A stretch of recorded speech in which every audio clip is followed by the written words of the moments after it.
Un millonario y su familia fueron asesinados en su propia casa. Durante 3 días, este crimen múltiple estuvo sin resolver. Hasta que una caja de balas de 30 años atrás y unas fibras iridiscentes revelaron uno de los actos más horrendos.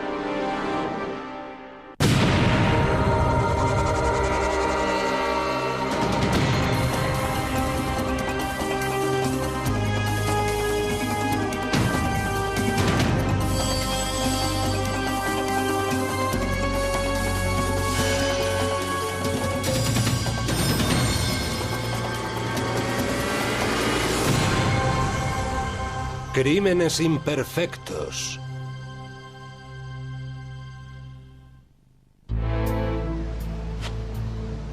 Beach House, en Pájaro Dunes, al norte de California. Durante fines de semana y periodos vacacionales era la escapada perfecta para la familia Ewell. El patriarca de la familia Dale era un hombre extremadamente rico, que amasó una fortuna vendiendo avionetas. Era una persona de éxito porque era muy extrovertido, además de afable y convincente. Iba visitando ranchos para venderles avionetas a sus propietarios, aterrizaba con alguna de ellas allí, se las vendía y luego les enseñaba a pilotarlas. Dale y su mujer, Glee, llevaban 31 años felizmente casados. Su hija de 24 años, Tiffany, se había graduado en economía. Tiffany, por lo que cuentan, era una chica muy dulce. Al parecer era buena estudiante y todo el mundo la apreciaba. El hijo varón, Dana, de 21 años, estaba realizando un posgrado en finanzas en la Universidad de Santa Clara. Dana fue un niño muy precoz, muy listo, con una inteligencia extraordinaria. Tengo entendido que su cociente intelectual era de 165, muy por encima de la media. En 1992, tras pasar las vacaciones de Semana Santa en Pájaro Dunes, Dale, Glee y su hija Tiffany regresaron a casa desde Fresno. 2 días más tarde, el mayordomo de los Ewell iba a entrar en la casa y notó que algo no iba bien. La alarma de seguridad estaba desconectada y, sin embargo, las puertas estaban echadas con llave. Dentro encontró a Dale, Glee y Tiffany muertos de herida de bala. La cosa que más recuerdo del asesinato en casa de los Ewell es la fotografía de la madre, Glee, yaciendo boca arriba en el dormitorio. Su rostro transmitía terror aun estando ya muerta. Nunca había visto una casa tan revuelta tras un robo. Y hablo por experiencia, estuve trabajando en robos antes de estar en homicidios. Faltaban joyas del domicilio y la cartera de Dale Ewell estaba vacía. Sin embargo, no había signos de haber forzado la entrada. ¿Cómo pudo haber entrado alguien allí y desconectar la alarma? No sonó en la empresa de seguridad ni en la policía. Los 3 fueron disparados con un arma de 9 milímetros mientras deshacían su equipaje tras regresar de Beach House un domingo por la noche. Es uno de esos momentos que lo cambia todo. Pasas de tener una vida maravillosa a perderla. Dana Ewell corrió mejor suerte. Evitó la matanza porque esa noche estuvo cenando con su novia y la familia de ella a 260 kilómetros de allí. Empezó a salir con Monica Zent, la hija de un agente del FBI. El día de los asesinatos, Dana Ewell estaba con la familia de su novia y su coartada la aportó el padre de ella, John Zent. Los investigadores encontraron un paquete de munición de 9 milímetros abierto en el dormitorio principal y también hallaron un tejido bastante extraño en las víctimas. Eran unas fibras fluorescentes que brillaban en la oscuridad con luz ultravioleta. Y algo como de goma que no teníamos ni idea de lo que era, excepto que era parecido al caucho. En su búsqueda de sospechosos, los investigadores pensaron que un socio en los negocios o un rival pudieran ser los que desearan ver a Dale Ewell muerto. Antes de que Dale se hiciera con la empresa, dicho negocio supuestamente estuvo envuelto en algún tipo de actividad delictiva. Le traspasó la responsabilidad de la empresa a su antiguo propietario, que se había metido en pequeños problemas por tráfico de marihuana. ¿O pudo haber sido Glee Ewell el objetivo? Glee Ewell estuvo un tiempo trabajando para la CIA. Esta organización no nos contó mucho al respecto, pero agradeció sus servicios prestados. Con rumores de tráfico de marihuana y conexiones con la CIA, los investigadores sabían que este asesinato múltiple iba a ser difícil de resolver.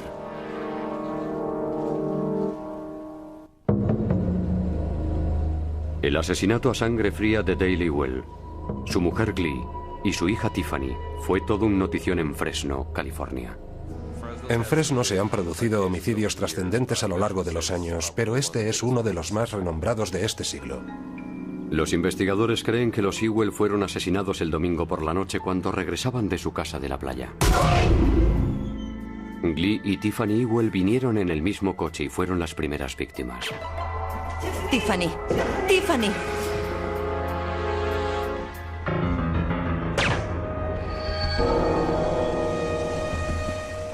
Dale Ewell llegaría una media hora después. El autor de la muerte de su esposa y su hija tuvo que haberse quedado en la casa unos 30 minutos. ¿Por qué el asesino, o quizás los asesinos, permanecieron en la vivienda durante media hora o más tras haber abatido a 2 personas? Sea por la razón que fuere, Dale fue disparado en el occipital mientras estaba entrando en su domicilio. Me quedé helado. No llegaba a comprender, a explicarme el motivo de tal acto. Los 3 fueron disparados con un arma de 9 milímetros.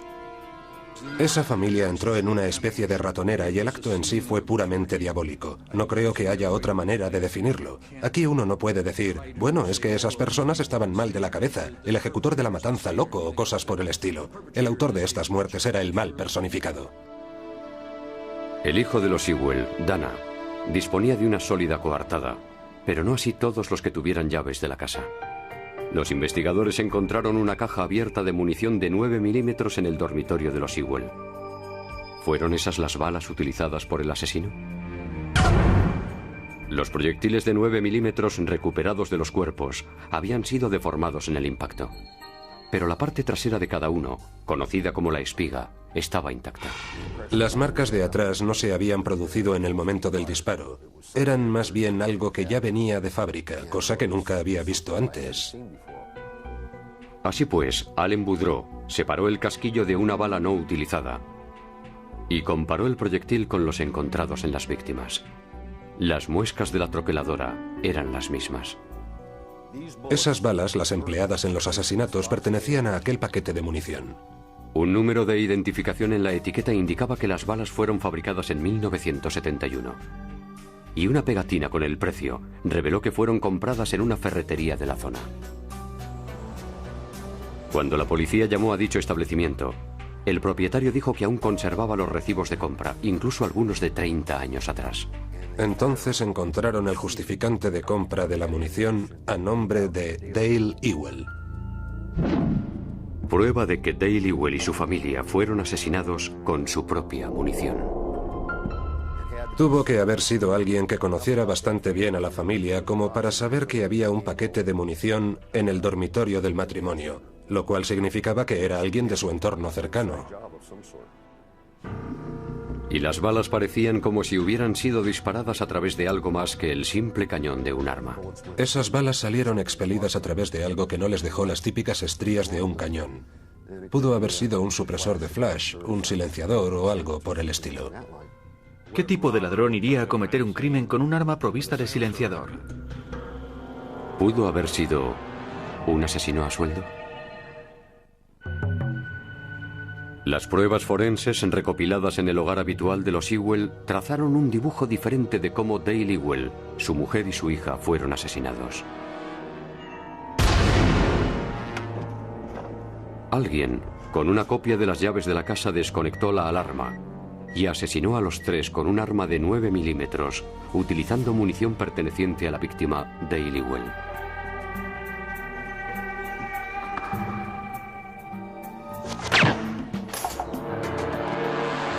Parecía ser un robo precipitado. Faltaban dinero y joyas. Además, las únicas pruebas forenses dejadas fueron las balas y las fibras luminiscentes amarillas. Desde el punto de vista científico de mi investigación, las pruebas de las que disponía eran relativamente pocas. El único miembro de la familia que se salvó, Dana, el hijo de los Ewell de 21 años de edad, disponía de una coartada bastante convincente. Estuvo con su novia y su familia política. Francamente, nadie puso en duda su coartada, ya que estaba celebrando el domingo de Pascua cuando su familia fue asesinada. ¿Qué persona con la conciencia tranquila llama a un abogado para que éste se ponga en contacto con nosotros con el fin de que le informemos qué tal están sus padres y su hermana? Es algo que no tiene sentido. Dana Ewell también tenía un móvil evidente. Era el heredero de las propiedades de sus padres. Dana Ewell era el beneficiario de aproximadamente $8 millones. Su hermana hubiera heredado su mitad correspondiente de no haber sido asesinada. Dana era un niño mimado y consentido. Iba a clase con su camisa de $200, una corbata que valdría 100 y por supuesto quería que todos supieran lo que había costado todo. Además hizo algunas indagaciones un tanto atípicas después de los asesinatos. Dana Ewell me localizó en el despacho del juez de instrucción y me preguntó por teléfono cómo iban los resultados de la autopsia que habíamos encontrado, etc. No es nada normal que un familiar tan cercano te llame por teléfono para preguntarte detalles del caso de la forma que él lo hizo. Y los investigadores se enteraron de que Dana tenía una personalidad que dejaba bastante que desear. Al parecer plagió el trabajo de fin de curso de la asignatura de deontología profesional y tuvo que repetir. Los investigadores también supieron que Dana era un solitario.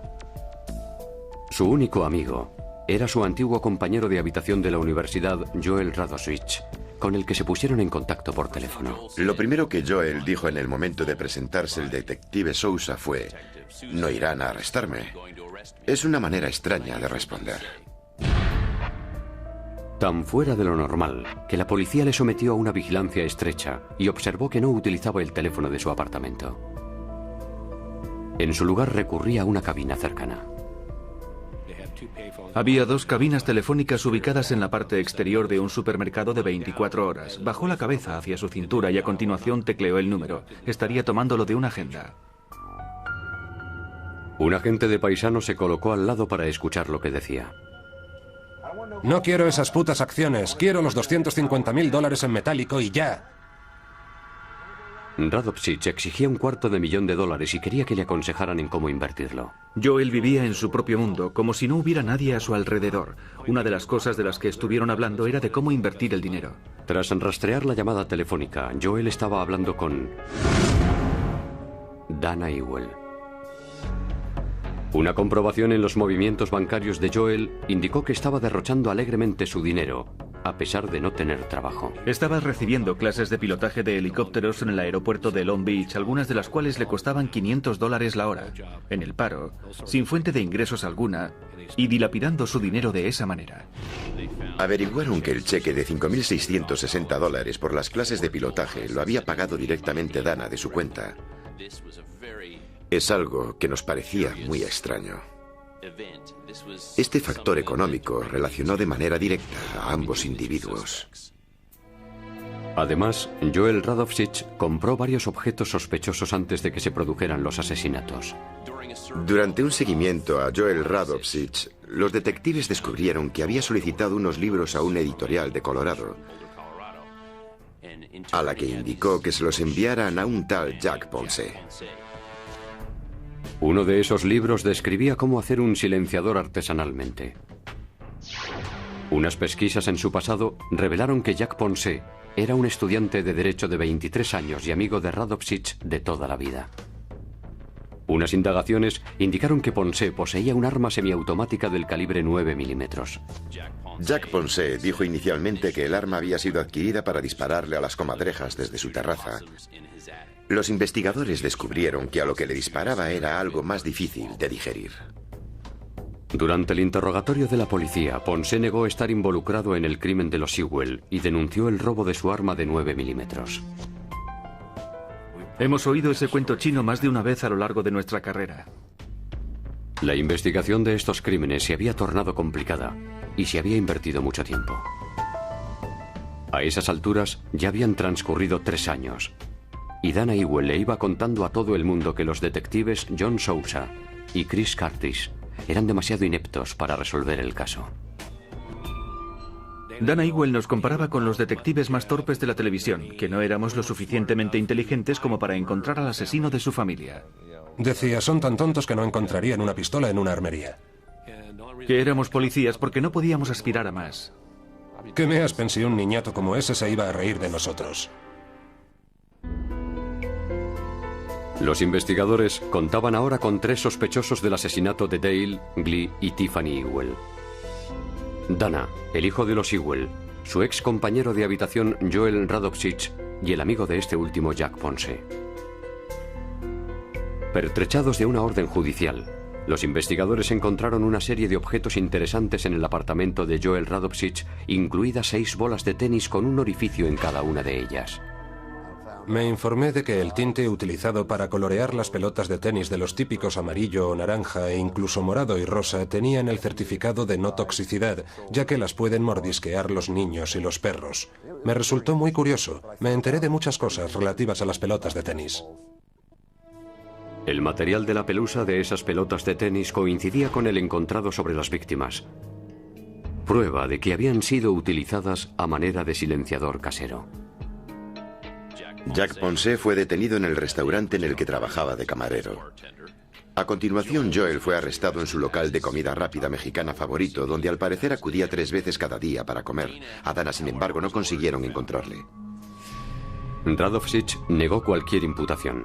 Jack Ponce, por contra, temiendo enfrentarse a la pena capital, decidió cooperar. Él fue el único de los 3 que, como se dice coloquialmente, cantó. Accedió a testificar en contra de Joel Radovsich y de Dana Ewell. Contó a la policía todo lo que sabía. Ponce originalmente les dijo a los investigadores que su arma de 9 milímetros Parabellum había sido robada. Sin embargo, luego confesó que se la había vendido a Joel Radovsich por $500.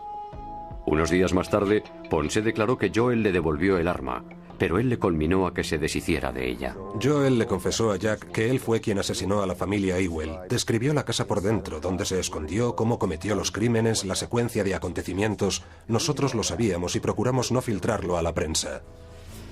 Ponce dijo haber desmontado en piezas el arma, lanzarlas a un contenedor de basura y haber enterrado el cañón en un aparcamiento abandonado de Los Ángeles.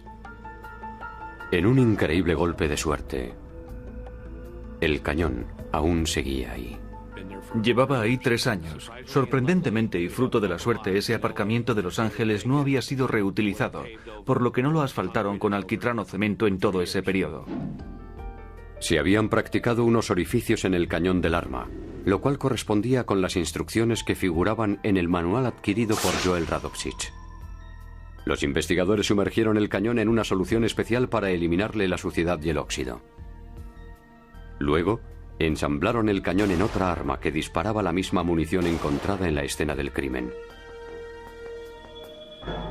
Increíblemente, tras 3 años enterrada, los resultados fueron concluyentes. ¿Quién me iba a decir que esas balas, una vez disparadas, guardarían tanta similitud, tanto en su forma general como en su aspecto, con las de los Ewell? Esa fue la fase en la que descubrimos las pruebas forenses que necesitábamos para afirmar que esa arma fue la utilizada en el triple crimen. Para la acusación, lo ocurrido era inconcebible, pero perfectamente lógico. Después de todo, las pruebas demostraron que el enemigo estaba dentro.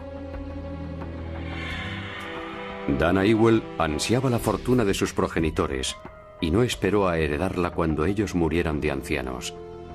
Ni tampoco estaba por la labor de compartirla con su hermana. Así que contrató a su ex compañero de residencia Joel Radovsich para hacer el rol de sicario. Radovsich decidió utilizar un fusil de asalto provisto de un silenciador casero y a su vez reforzado con pelotas de tenis para inhibir aún más la detonación. Dana le entregó a Joel las llaves de la casa, le dijo el código de la alarma y le hizo saber dónde guardaba su padre la munición del calibre 9 milímetros. Para establecer una coartada, Dana cenó esa noche con su novia y su futuro suegro, quien curiosamente era un agente del FBI. Cuando Glee y Tiffany entraron en su domicilio, Radovsich les tendió una encerrona. ¡Tiffany! ¡Tiffany! Primero abatió a Tiffany. A continuación, siguió a Glee hasta otra habitación y también la disparó.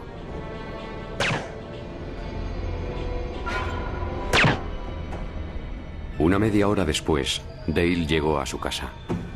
Joel les estaba esperando.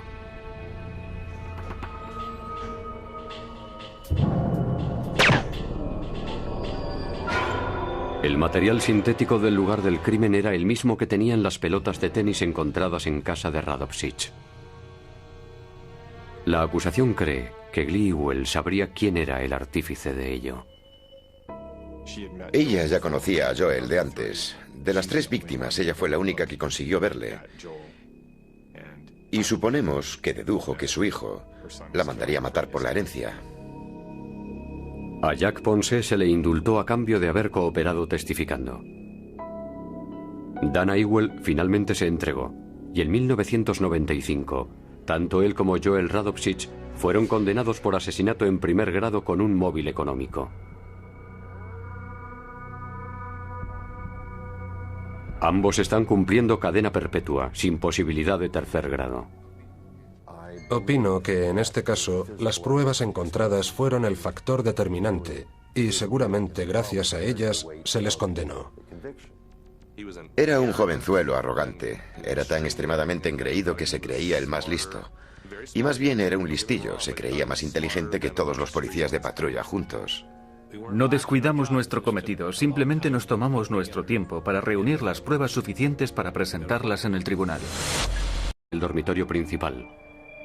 Y también hallaron un tejido bastante extraño en las víctimas. Eran unas fibras fluorescentes que brillaban en la oscuridad con luz ultravioleta. Y algo como de goma que no teníamos ni idea de lo que era, excepto que era parecido al caucho. En su búsqueda de sospechosos, los investigadores pensaron que un socio en los negocios o un rival pudieran ser los que desearan ver a Dale Ewell muerto. Antes de que Dale se hiciera con la empresa, dicho negocio supuestamente estuvo envuelto en algún tipo de actividad delictiva. Le traspasó la responsabilidad de la empresa a su antiguo propietario, que se había metido en pequeños problemas por tráfico de marihuana. ¿O pudo haber sido Glee Ewell el objetivo? Glee Ewell estuvo un tiempo trabajando para la CIA. Esta organización no nos contó mucho al respecto, pero agradeció sus servicios prestados. Con rumores de tráfico de marihuana y conexiones con la CIA, los investigadores sabían que este asesinato múltiple iba a ser difícil de resolver.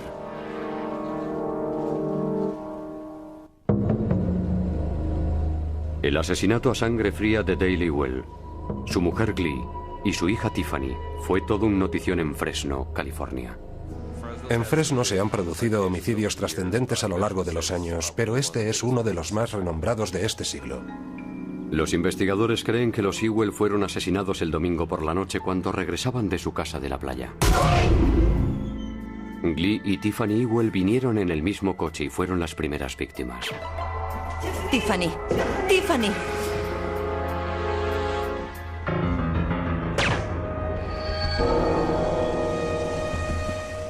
Dale Ewell llegaría una media hora después. El autor de la muerte de su esposa y su hija tuvo que haberse quedado en la casa unos 30 minutos. ¿Por qué el asesino, o quizás los asesinos, permanecieron en la vivienda durante media hora o más tras haber abatido a 2 personas? Sea por la razón que fuere, Dale fue disparado en el occipital mientras estaba entrando en su domicilio. Me quedé helado.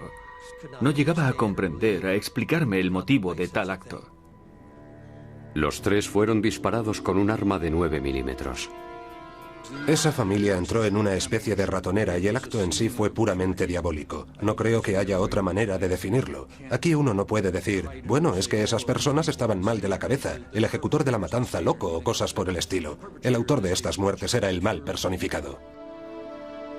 El hijo de los Ewell, Dana, disponía de una sólida coartada, pero no así todos los que tuvieran llaves de la casa. Los investigadores encontraron una caja abierta de munición de 9 milímetros en el dormitorio de los Ewell. ¿Fueron esas las balas utilizadas por el asesino? Los proyectiles de 9 milímetros recuperados de los cuerpos habían sido deformados en el impacto, pero la parte trasera de cada uno, conocida como la espiga, estaba intacta. Las marcas de atrás no se habían producido en el momento del disparo. Eran más bien algo que ya venía de fábrica, cosa que nunca había visto antes. Así pues, Allen Boudreau separó el casquillo de una bala no utilizada y comparó el proyectil con los encontrados en las víctimas. Las muescas de la troqueladora eran las mismas. Esas balas, las empleadas en los asesinatos, pertenecían a aquel paquete de munición. Un número de identificación en la etiqueta indicaba que las balas fueron fabricadas en 1900. Un millonario y su familia fueron asesinados en su propia casa. Durante 3 días, este crimen múltiple estuvo sin resolver. Hasta que una caja de balas de 30 años atrás y unas fibras iridiscentes revelaron uno de los actos más horrendos.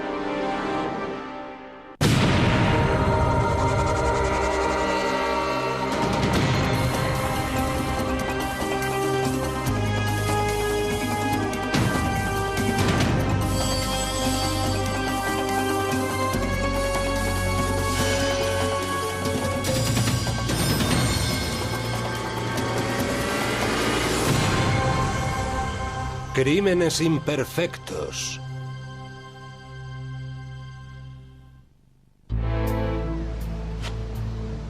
Beach House, en Pájaro Dunes, al norte de California. Durante fines de semana y periodos vacacionales era la escapada perfecta para la familia Ewell. El patriarca de la familia Dale era un hombre extremadamente rico, que amasó una fortuna vendiendo avionetas. Era una persona de éxito porque era muy extrovertido, además de afable y convincente. Iba visitando ranchos para venderles avionetas a sus propietarios, aterrizaba con alguna de ellas allí, se las vendía y luego les enseñaba a pilotarlas. Dale y su mujer, Glee, llevaban 31 años felizmente casados. Su hija de 24 años, Tiffany, se había graduado en economía. Tiffany, por lo que cuentan, era una chica muy dulce. Al parecer era buena estudiante y todo el mundo la apreciaba. El hijo varón, Dana, de 21 años, estaba realizando un posgrado en finanzas en la Universidad de Santa Clara. Dana fue un niño muy precoz, muy listo, con una inteligencia extraordinaria. Tengo entendido que su cociente intelectual era de 165, muy por encima de la media. En 1992, tras pasar las vacaciones de Semana Santa en Pájaro Dunes, Dale, Glee y su hija Tiffany regresaron a casa desde Fresno. 2 días más tarde, el mayordomo de los Ewell iba a entrar en la casa y notó que algo no iba bien. La alarma de seguridad estaba desconectada y, sin embargo, las puertas estaban echadas con llave. Dentro encontró a Dale, Glee y Tiffany muertos de herida de bala. La cosa que más recuerdo del asesinato en casa de los Ewell es la fotografía de la madre, Glee, yaciendo boca arriba en el dormitorio. Su rostro transmitía terror aun estando ya muerta. Nunca había visto una casa tan revuelta tras un robo. Y hablo por experiencia, estuve trabajando en robos antes de estar en homicidios.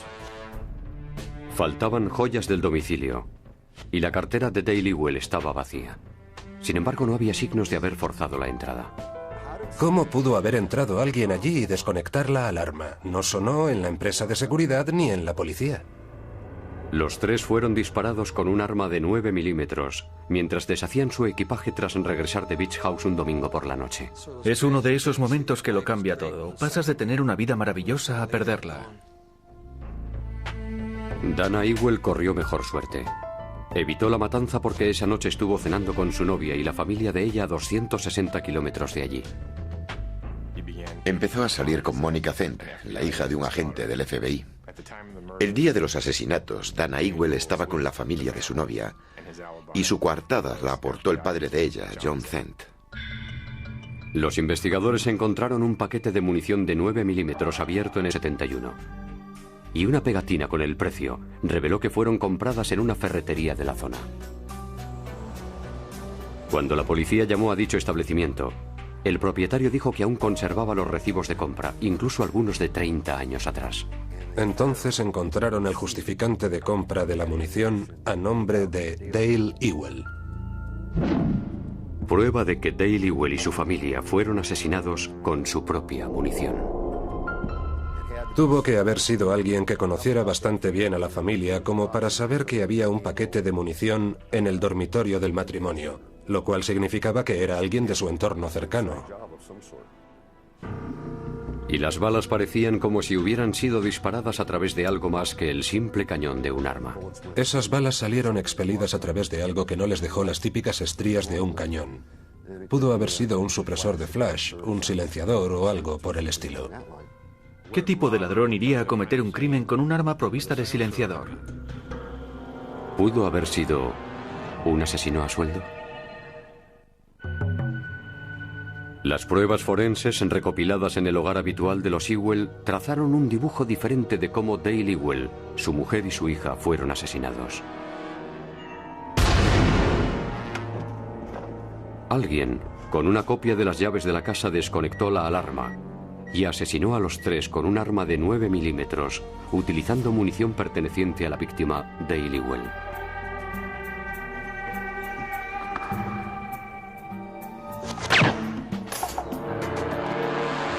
Parecía ser un robo precipitado. Faltaban dinero y joyas. Además, las únicas pruebas forenses dejadas fueron las balas y las fibras luminescentes amarillas.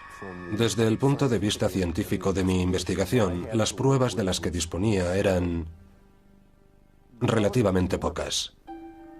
El único miembro de la familia que se salvó, Dana, el hijo de los Ewell de 21 años de edad, disponía de una coartada bastante convincente. Estuvo con su novia y su familia política. Francamente, nadie puso en duda su coartada, ya que estaba celebrando el domingo de Pascua cuando su familia fue asesinada. ¿Qué persona con la conciencia tranquila llama a un abogado para que éste se ponga en contacto con nosotros con el fin de que le informemos qué tal están sus padres y su hermana? Es algo que no tiene sentido. Dana Ewell también tenía un móvil evidente. Era el heredero de las propiedades de sus padres. Dana Ewell era el beneficiario de aproximadamente $8 millones. Su hermana hubiera heredado su mitad correspondiente de no haber sido asesinada. Dana era un niño mimado y consentido. Iba a clase con su camisa de $200, una corbata que valdría 100 y por supuesto quería que todos supieran lo que había costado todo. Además hizo algunas indagaciones un tanto atípicas después de los asesinatos.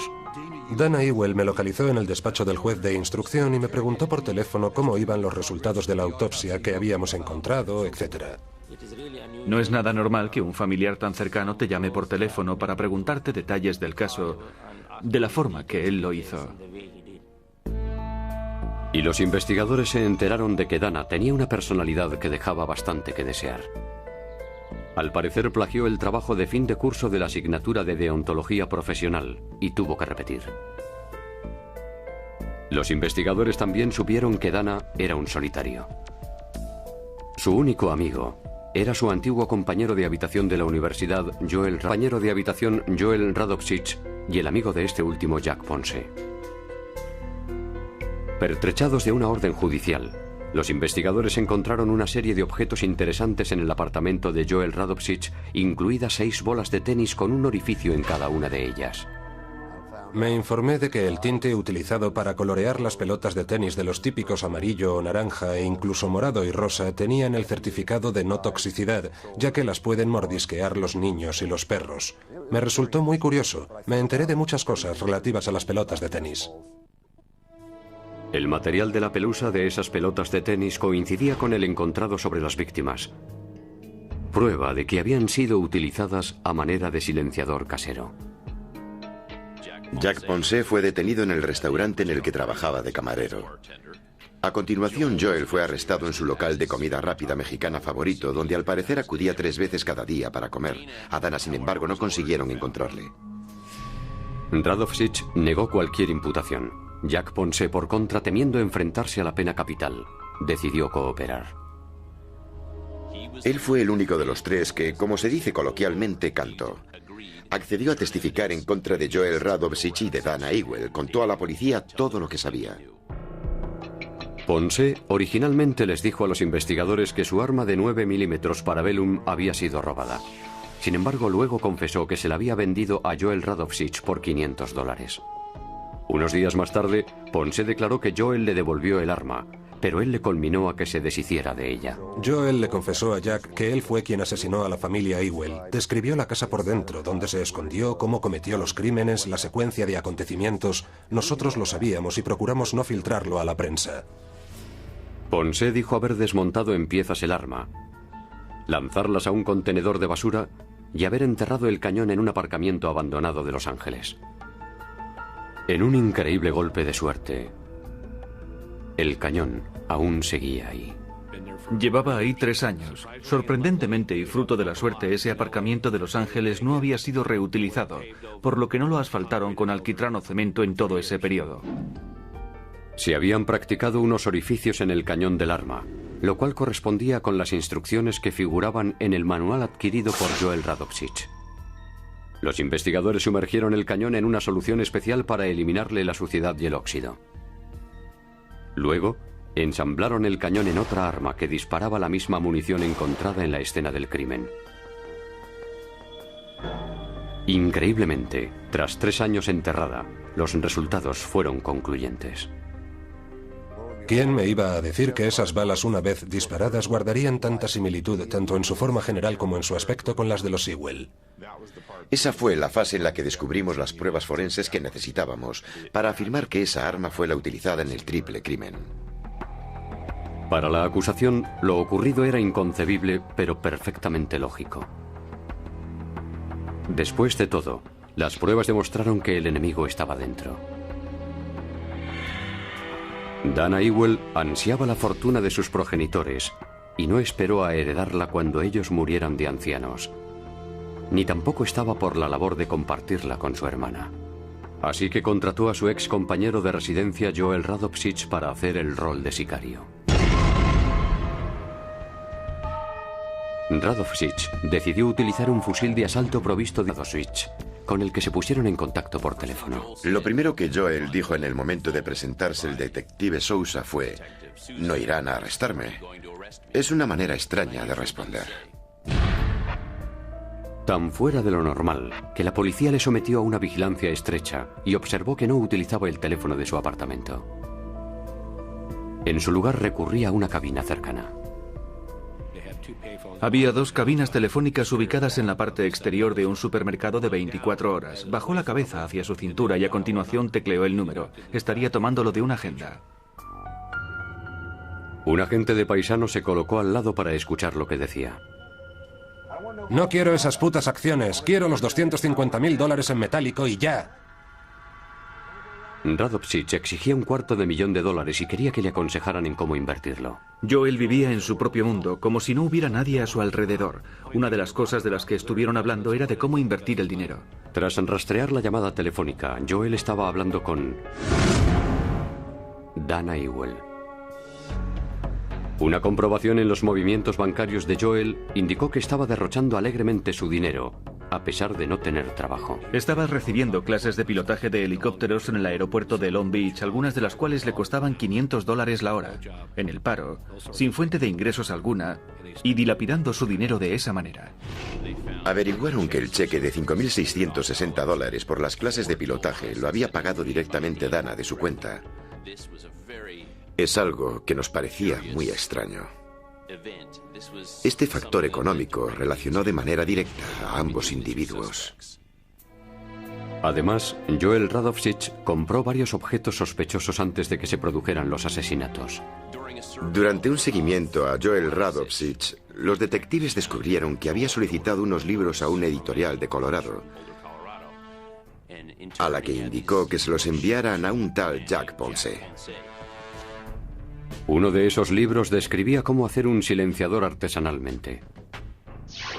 Unas pesquisas en su pasado revelaron que Jack Ponce era un estudiante de Derecho de 23 años y amigo de Radovsich de toda la vida. Unas indagaciones indicaron que Ponce poseía un arma semiautomática del calibre 9 milímetros. Jack Ponce dijo inicialmente que el arma había sido adquirida para dispararle a las comadrejas desde su terraza. Los investigadores descubrieron que a lo que le disparaba era algo más difícil de digerir. Durante el interrogatorio de la policía, Ponce negó estar involucrado en el crimen de los Sewell y denunció el robo de su arma de 9 milímetros. Hemos oído ese cuento chino más de una vez a lo largo de nuestra carrera. La investigación de estos crímenes se había tornado complicada y se había invertido mucho tiempo. A esas alturas ya habían transcurrido 3 años. Y Dana Ewell le iba contando a todo el mundo que los detectives John Sousa y Chris Curtis eran demasiado ineptos para resolver el caso. Dana Ewell nos comparaba con los detectives más torpes de la televisión, que no éramos lo suficientemente inteligentes como para encontrar al asesino de su familia. Decía, son tan tontos que no encontrarían una pistola en una armería. Que éramos policías porque no podíamos aspirar a más. ¿Qué me aspen si un niñato como ese se iba a reír de nosotros? Los investigadores contaban ahora con 3 sospechosos del asesinato de Dale, Glee y Tiffany Ewell. Dana, el hijo de los Ewell, su ex